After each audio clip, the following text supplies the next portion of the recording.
നാരായണം നമസ്കൃത്യ നരം ചൈവ നരോത്തമം ദേവീം സരസ്വതീം വ്യാസം തതോ ജയമുദീരയേത്. എല്ലാവർക്കും നമസ്കാരം. മഹാഭാരതം ആദിപർവം വ്യാസോൽപത്തി തുടർച്ച. പഞ്ചമവേദം. വേദവ്യാസന്റെ ജീവിതം സംഭവബഹുലമായിരുന്നു. ഒരു മനുഷ്യൻ എന്ന നിലയിൽ അദ്ദേഹം പരിപൂർണനായി തീർന്നു. ദേവാംശൻ എന്ന നിലയിൽ അമാനുഷികമായ കഴിവും സിദ്ധികളും അദ്ദേഹത്തിന് ഉണ്ടായിരുന്നു. മഹാഭാരത കഥയിലെ സംഭവങ്ങൾ അദ്ദേഹത്തിൻ്റെ ഭൗതിക ജീവിതവുമായി നാനാതരത്തിൽ ഇഴുകിച്ചേർന്നിരുന്നവയാണ്. ഏകാന്ത ജീവിതകാലത്ത് ഈ സംഭവങ്ങളെല്ലാം അദ്ദേഹത്തിൻ്റെ ഹൃദയസാഗരത്തിൽ ആർത്തിരമ്പിക്കൊണ്ടിരുന്നു. പ്രസ്തുത സംഭവങ്ങളെ ആസ്പദമാക്കി ഒരു കാവ്യം നിർമ്മിക്കാൻ അദ്ദേഹം തീർച്ചപ്പെടുത്തി. പ്രസ്തുത കാവ്യത്തിൽ കഥാരൂപേണ സംഭവങ്ങൾ മാത്രം പറയാനല്ല അദ്ദേഹം ആഗ്രഹിച്ചത്. അതിൽ വേദങ്ങളിൽ അടങ്ങിയിരിക്കുന്ന തത്വങ്ങളും ഉപനിഷത്തുക്കളുടെ സാരാംശവും ഉൾക്കൊള്ളിക്കാൻ വ്യാസൻ തീരുമാനിച്ചു. സാധാരണക്കാരനോട് നേരിട്ട് തത്വോപദേശം ചെയ്യുന്നതിനേക്കാൾ പ്രയോജനം തത്വങ്ങൾ ഉൾക്കൊള്ളുന്ന കഥകൾ പറഞ്ഞു കേൾപ്പിക്കുകയാണ് എന്ന് അദ്ദേഹത്തിന് ബോധ്യമുണ്ടായിരുന്നു. അതുകൊണ്ട് പുരാണങ്ങളിലും ഉപപുരാണങ്ങളിലുമുള്ള മനോഹരവും ആദർശപരവുമായ കഥകൾ തൻ്റെ കാവ്യത്തിൽ അദ്ദേഹം ഉൾപ്പെടുത്തി. വേദങ്ങളിലെ തത്വങ്ങളും ഉപനിഷത്തിൻ്റെ സാരാംശവും പുരാണങ്ങളിലെ കഥകളും കൂടി കൂട്ടിയിണക്കി ഒരു കാവ്യം നിർമ്മിച്ചാൽ ആയത് സാധാരണ ജനങ്ങളെ കർമ്മത്തിൻ്റെയും ജ്ഞാനത്തിൻ്റെയും ഭക്തിയുടെയും മാർഗത്തിലേക്ക് നയിക്കുമെന്ന് അദ്ദേഹം ദൃഢമായി വിശ്വസിച്ചു.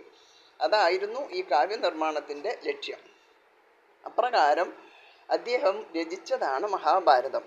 ഇത് അഞ്ചാമത്തെ വേദമായി കരുതുന്നതുകൊണ്ട് ഇതിനെ പഞ്ചമവേദം എന്നും പറയുന്നു. വേദങ്ങളും ഉപനിഷത്തുക്കളും എത്രമാത്രം പഠിച്ചാലും മഹാഭാരതാഖ്യാനം അറിയാതെ ഒരാൾ പണ്ഡിതനാവുകയില്ല. എന്തുകൊണ്ടെന്നാൽ ചതുർവർഗങ്ങളായ ധർമാർത്ഥ കാമമോക്ഷങ്ങളെപ്പറ്റി ഇതിൽ സമ്പൂർണമായി വിസ്തരിച്ചിട്ടുണ്ട്. എല്ലാവിധത്തിലുമുള്ള ധർമ്മത്തെപ്പറ്റി വിശദീകരിക്കുകയും അധർമ്മത്തിന് നേരെ വിരൽ ചൂണ്ടുകയും ചെയ്യുന്നതുകൊണ്ട് ഇത് ധർമ്മശാസ്ത്രമാണ്. ഭൂമി, ധനം മുതലായ അർത്ഥസമ്പാദനത്തിന് ആവശ്യമായ എല്ലാ കാര്യങ്ങളെപ്പറ്റിയും പ്രതിപാദിക്കുന്നതുകൊണ്ട് ഇത് അർത്ഥശാസ്ത്രമാണ്. സ്ത്രീ പുരുഷ ബന്ധത്തെ പൊതുവായും ഭാര്യാഭർത്തൃബന്ധത്തെ പ്രത്യേകമായും പരാമർശിക്കുന്നതിനാൽ കാമശാസ്ത്രമാണ്.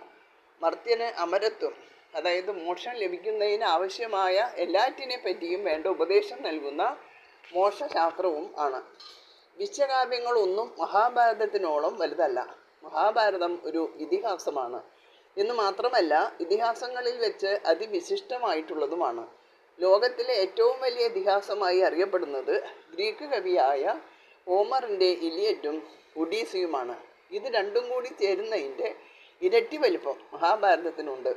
തൈരിന് വെണ്ണ എന്ന പോലെ, ഔഷധങ്ങളിൽ അമൃതം എന്നതുപോലെ, നാൽക്കാലികളിൽ പശു എന്നതുപോലെ ഇതിഹാസങ്ങളിൽ ശ്രേഷ്ഠമായിട്ടുള്ളതാണ് വ്യാസ മഹാഭാരതം.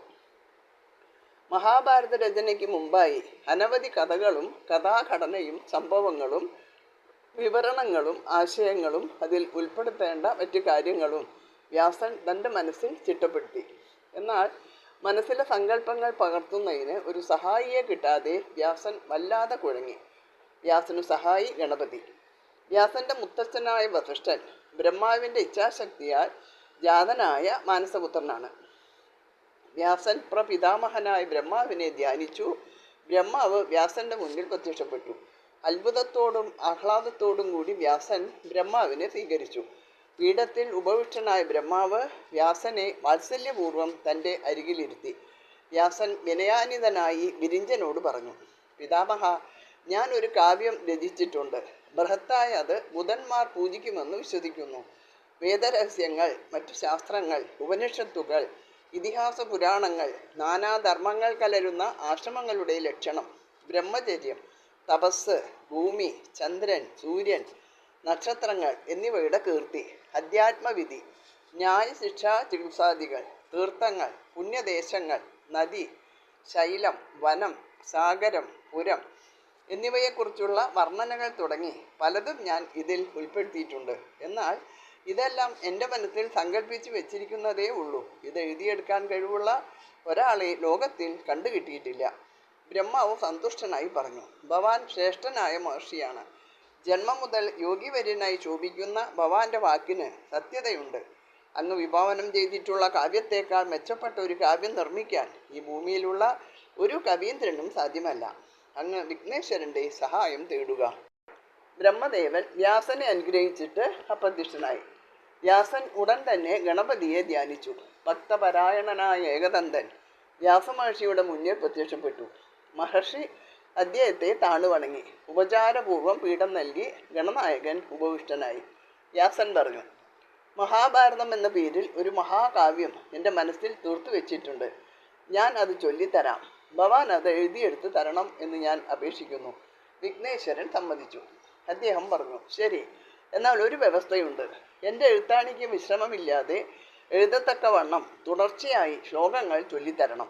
ഇടയ്ക്ക് ചൊല്ലൽ നിർത്തുകയാണെങ്കിൽ ഞാൻ എഴുത്തും നിർത്തും, പിന്നെ എഴുതുകയില്ല. ധീമാനായ വ്യാസൻ ഒരു നിമിഷം ആലോചിച്ചു. ഗണപതി ഭഗവാന്റെ വ്യവസ്ഥ സ്വീകരിച്ചു. പക്ഷേ ഗണപതി പാലിക്കേണ്ട ഒരു വ്യവസ്ഥ തനിക്കും പറയാനുണ്ടെന്ന് അദ്ദേഹം ഗണപതിയെ അറിയിച്ചു. എന്താണ് താൻ പാലിക്കേണ്ട വ്യവസ്ഥ എന്ന് ഗണപതി ജിജ്ഞാസയോടെ ആരാഞ്ഞപ്പോൾ വ്യാസൻ പറഞ്ഞു, ഞാൻ ചൊല്ലിത്തരുന്ന ശ്ലോകങ്ങളുടെ അർത്ഥം മനസ്സിലാക്കിയിട്ട് വേണം അങ്ങ് എഴുതിയെടുക്കേണ്ടത്. അർത്ഥം ഗ്രഹിക്കാതെ എഴുതരുത്. ഗണപതി ഹൃദ്യമായിട്ട് ചിരിച്ചപ്പോൾ കുടവയർ നല്ലതുപോലെ കുലുങ്ങി. വ്യാസന്റെ ഇംഗിതം മനസ്സിലാക്കി അദ്ദേഹത്തെ മനസ്സാ ശ്ലാഘിച്ചു. വ്യാസന്റെ വ്യവസ്ഥ അംഗീകരിച്ച് താൻ ശ്ലോകങ്ങൾ എഴുതിയെടുത്തു കൊടുക്കാമെന്ന് സമ്മതിച്ചു. വ്യാസൻ ശ്ലോകങ്ങൾ ചൊല്ലിക്കൊടുക്കാനും ഗണപതി എഴുതിയെടുക്കാനും തുടങ്ങി. കുടത്തിൽ നിന്നുള്ള ജലപ്രവാഹം കണക്കെ വ്യാസൻ ശ്ലോകങ്ങൾ ചൊല്ലി. വരണ്ട ഭൂമി വെള്ളം വലിച്ചെടുക്കുന്ന വേഗത്തിൽ ശ്ലോകങ്ങൾ ഗണപതിയുടെ എഴുത്താണി ഓലയിലേക്ക് പകർത്തി. ഇടയ്ക്കിടയ്ക്ക് ദുർഗ്രാഹ്യങ്ങളായ ശ്ലോകങ്ങൾ വ്യാസൻ ചൊല്ലിക്കൊടുക്കുമായിരുന്നു. അതിൻ്റെ അർത്ഥം ഗ്രഹിക്കാൻ നിമിഷ നേരത്തേക്ക് എഴുത്തു നിർത്തി ഗണപതി ആലോചന നിമഗ്നനാകും. ആ തക്കം നോക്കി അടുത്ത് ചൊല്ലിക്കൊടുക്കേണ്ട അനേകം ശ്ലോകങ്ങൾ വ്യാസൻ മനസ്സിൽ വാർത്തെടുക്കും. മഹാഭാരതത്തിൽ കാണുന്ന ഗൂഢാർത്ഥ ബന്ധത്തോടു കൂടിയ ശ്ലോകങ്ങൾ ഇപ്രകാരം ഗണപതിയുടെ ത്വരിതഗതിയിലുള്ള എഴുത്തിനെ നിയന്ത്രിക്കാനായി വ്യാസൻ ശ്രമിച്ചിട്ടുള്ളതാണ്. 1,00,000 ശ്ലോകങ്ങളാണ് വ്യാസൻ ചൊല്ലിക്കൊടുത്തത്. 3 വർഷം കൊണ്ടാണ് മഹാഭാരതം രചിച്ചത്. അത് ഒരു മഹാ അത്ഭുതമാണ്. മഹാഭാരത സവിശേഷതകൾ. പർവം എന്ന പേരോടുകൂടിയ 18 ഭാഗങ്ങളുടെ സമാഹാരമാണ് മഹാഭാരതം. 2109 അധ്യായങ്ങളും 1,00,000 ശ്ലോകങ്ങളുമുള്ള മഹാഭാരതത്തിൽ 20 ഗദ്യ വിഭാഗങ്ങളുമുണ്ട്. സിദ്ധന്മാർ പ്രസ്താവിച്ചിട്ടുള്ള ഉപാഖ്യാനങ്ങളാണ് ഈ ഗദ്യ വിഭാഗം. ആധ്യാത്മിക പ്രവാഹം ഈ ഗ്രന്ഥത്തിൽ ഉടനീളം കാണാം. എങ്കിലും ഇതിലെ പ്രതിപാദ്യ വസ്തുക്കളെല്ലാം മനുഷ്യരോടും മറ്റു ജീവജാലകങ്ങളോടും പരമാവധി ബന്ധപ്പെട്ടതാണ്. അസന്നിഗ്ധമായ പല തെളിവുകളുടെയും മഹാഭാരതത്തിൽ തന്നെയുള്ള പരാമർശങ്ങളുടെയും വെളിച്ചത്തിൽ മഹാഭാരതം രചിച്ചത് BC 3000-നും 3050-നും ഇടയ്ക്കാണെന്നാണ് നിർണയിച്ചിട്ടുള്ളത്. വ്യാസൻ 5000-ഓളം വർഷം മുമ്പ് വിവരിച്ചിട്ടുള്ള വസ്തുതകൾ ആനുകാലിക സംഭവങ്ങളിൽ വ്യക്തമായി നമുക്ക് കാണാൻ കഴിയുന്നു.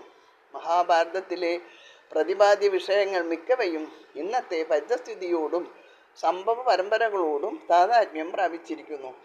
മഹാഭാരതത്തിൽ വിവരിക്കുന്ന മനുഷ്യരുടെ സ്വഭാവ വൈകൃതങ്ങളും കുത്തിത്തിരിപ്പുകളും അധികാരത്തിന് വേണ്ടിയുള്ള വടംവലിയും പോരാട്ടവും കുത്സിത പ്രവൃത്തികളും അധാർമിക പ്രവർത്തനങ്ങളും മറ്റും ഇന്നത്തെ അധികാര ദുർമോഹികളായ മനുഷ്യരിൽ അന്നത്തേതുപോലെ തന്നെ കാണുവാൻ കഴിയും. അതേസമയം മഹാഭാരതത്തിൽ ഉയർത്തിക്കാട്ടുന്ന സത്യവും ധർമ്മവും നീതിയും ഉൾക്കൊണ്ട് ജീവിക്കുന്നവരെ വിരളമായി മാത്രമേ കാണാൻ കഴിയുന്നുള്ളൂ. മഹാഭാരതത്തെ അനശ്വരമാക്കി തീർക്കാൻ ഭീഷ്മപർവത്തിൽ ഉൾക്കൊള്ളിച്ചിരിക്കുന്ന ഭഗവത്ഗീത ഒന്നു മാത്രം മതിയാകുന്നതാണ്. ഭഗവത്ഗീതയിലേതുപോലെ ലോകശ്രദ്ധയെ ആകർഷിച്ചിട്ടുള്ള ആശയങ്ങൾ വിശ്വസാഹിത്യവേദിയിൽ വേറെയുണ്ടോ എന്നുള്ള കാര്യം സംശയമാണ്. ജീവിതം സാർത്ഥകവും സഫലവുമായി തീരണമെങ്കിൽ ഒരു മനുഷ്യന് ഉണ്ടാകേണ്ടത് ലക്ഷ്യബോധമാണ്. തങ്ങളുടെ ജീവിത ലക്ഷ്യം എന്തായിരിക്കണം എന്ന് മനുഷ്യരെ ഓർമ്മിപ്പിക്കുകയും ആ ലക്ഷ്യം പ്രാപിക്കുവാനുള്ള മാർഗം ഉപദേശിക്കുകയുമാണ് ഗീത ചെയ്യുന്നത്. മഹാഭാരതത്തിൻ്റെ മറ്റൊരു പ്രത്യേകത വ്യാസൻ അതിൽ പ്രതിപാദിക്കുന്നത് അദ്ദേഹത്തിൻ്റെ കുടുംബകഥയാണ് എന്നുള്ളതാണ്. കഥ നടക്കുന്ന കാലത്ത് അദ്ദേഹം ജീവിച്ചിരിക്കുകയും പല സന്ദർഭങ്ങളിലും നേരിട്ട് പ്രത്യക്ഷപ്പെട്ട് നിർണായകമായ പങ്കുവഹിക്കുകയും ചെയ്തു. ഇതിലെ കഥാബീജം അദ്ദേഹത്തിൻ്റെ ആത്മകഥയാണെന്ന് പറഞ്ഞാലും വലിയ തെറ്റില്ല. അത്രത്തോളം അദ്ദേഹത്തിൻ്റെ വ്യക്തി ജീവിതത്തോട് അത് ഒട്ടിപ്പിടിച്ചു നിൽക്കുന്നു. പാണ്ഡവന്മാരുടെ കാലശേഷമാണ് മഹാഭാരതം രചിച്ചിട്ടുള്ളത്. വ്യാസൻ ഇത് ആദ്യമായി തൻ്റെ മകൻ ശുകനെയും പിന്നീട് ശിഷ്യന്മാരെയും പഠിപ്പിച്ചു. വൈശമ്പായനൻ എന്ന ശിഷ്യൻ അർജുനന്റെ പൗത്രനായ പരീക്ഷത്തിൻ്റെ പുത്രൻ ജനമേജയനെയാണ് ആദ്യമായി മഹാഭാരത കാവ്യം വിവരിച്ചു കേൾപ്പിക്കുന്നത്. അപ്പോൾ അത് കേൾക്കുന്നതിനിടയായ ഉഗ്രശ്രവസ് എന്ന സൂതൻ പിന്നീട് നൈമിഷാരണ്യത്തിൽ വെച്ച് ശൗനകാദി മുനികളോട് പറയുന്ന വിധത്തിലാണ് നമുക്ക് മഹാഭാരതം ലഭിച്ചിട്ടുള്ളത്. ഒരു ഭാഗത്ത് 4 വേദവും മറുഭാഗത്ത് വ്യാസഭാരതവും വെച്ച് ദേവകൾ തുലാസിൽ തൂക്കി നോക്കി. അപ്പോൾ വേദങ്ങളെക്കാൾ ഭാരം തൂങ്ങിയത് ഭാരതമാണ്. അന്നു മുതൽക്കാണ് മഹത്തായ ഭാരമുള്ള ഭാരതത്തെ മഹാഭാരതം എന്ന് പേര് നൽകി വിളിച്ചു വന്നത്. മഹത്വവും ഗൗരവവും ഇതിന് കൂടുകയാൽ മഹത്വഭാരവതാഢ്യം മഹാഭാരതം ആയി. മഹാഭാരതത്തിന് ജയം എന്നുകൂടി പേരുണ്ട്. ശ്രോതാക്കൾക്ക് ജയത്തെ പ്രദാനം ചെയ്യുന്നത് കൊണ്ടാണ് അങ്ങനെ ഒരു പേര് ലഭിച്ചത്. ഭൂലോകത്തുള്ള 2 അനർഘമായ കനികളാണ് പാരാവാരവും ഹിമാലയ പർവ്വതവും. അതുപോലെയുള്ള മറ്റൊരു രത്നഖനിയാണ് മഹാഭാരതം. ഇത് സാഹിത്യകാരന്മാർക്ക് പ്രചോദനം നൽകുന്ന വറ്റാത്ത ഉറവിടമാണ്. പഞ്ചഭൂതത്തിൽ നിന്ന് സൃഷ്ടിത്രയങ്ങൾ എന്ന പോലെ ഈ ഇതിഹാസത്തിൽ നിന്ന് സാഹീതി തല്ലജങ്ങൾ ഉത്ഭവിക്കും എന്നാണ് വ്യാസവാക്യം. മഹാഭാരതത്തെപ്പറ്റി വ്യാസൻ തന്നെ രചിച്ചിട്ടുള്ള വരികൾ മഹാഭാരതത്തിൻ്റെ യഥാർത്ഥ മഹത്വം വിളിച്ചറിയിക്കുന്നുണ്ട്. അദ്ദേഹം എഴുതി: യതി ഹാസ്തി തദന്യത്ര എന്നേ ഹാസ്തി നത് ക്വചിത് എന്ന് വെച്ചാൽ ഇതിലുള്ളത് മറ്റു പലതിലും കണ്ടേക്കാം, എന്നാൽ ഇതിലില്ലാത്തത് മറ്റൊരിടത്തും കാണുകയില്ല. ഇത് വ്യാസൻ നടത്തുന്ന ആത്മപ്രശംസയല്ല, ഇതിൽ അതിശയോക്തിയുമില്ല. മഹാഭാരതത്തിൻ്റെ ഔന്നത്യം വിളിച്ചോതാൻ വ്യാസൻ്റെ വാക്കുകളേക്കാൾ കൂടുതൽ എന്തു വാക്കുകളാണ് വേണ്ടത്? ഇതോടുകൂടി ഈ ഭാഗം ഇവിടെ അവസാനിച്ചു. എല്ലാവർക്കും നമസ്കാരം. ഹരേ രാമ രാമ രാമ ഹരേ ഹരേ, ഹരേ കൃഷ്ണ കൃഷ്ണ കൃഷ്ണ ഹരേ ഹരേ.